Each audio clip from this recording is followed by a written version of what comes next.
अंगणवाडी सेविकांचं 2 दिवसांपासून आंदोलन सुरूच आहे। मुंबईच्या आझाद मैदानात ठिय्या आंदोलन सुरू आहे। राज्यभरातील अंगणवाडी सेविकांचा आझाद मैदानात ठिय्या सध्या पाहायला मिळतोय।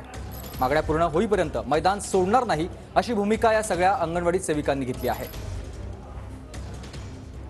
दुसरा दिवस आहे, नेमका आज काय कुठली तुम्ही भूमिका आहे? मुख्यमंत्र्यांनी चर्चेसाठी सुद्धा बोलवलेलं होतं। हो, काल आम्हाला बोलवतो मग ती समजदार चर्चा त्यांनी केलेली नाहीये।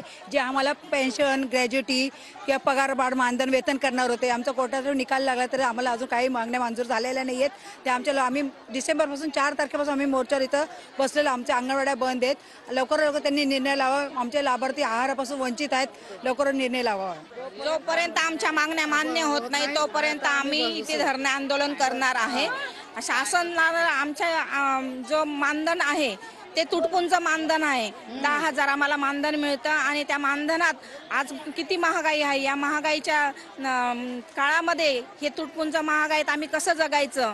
आणि शासन आमच्या समोर येतच नाही, आमच्या बरोबर बोलतच नाही, आमचा विचार करत नाहीये। तरी त्यांनी आमच्या या मागण्यांचा विचार करायला हवा। नक्कीच जर पाहायला गेलं तर वेगवेगळ्या मागण्या आहेत, त्या मागण्यांचा जो विचार आहे तो करावा। आजचा दुसरा दिवस आहे आणि जोपर्यंत मागण्या पूर्ण होणार नाहीत तोपर्यंत आझाद मैदान सोडणार नाही अशा एकंदरीत भूमिकेत या संपूर्ण अंगणवाडी सेविका असलेल्या आपल्याला पाहायला मिळत आहेत। रोशन गायकवाडसह नंदकिशोर गावडे, TV9 मराठी, मुंबई।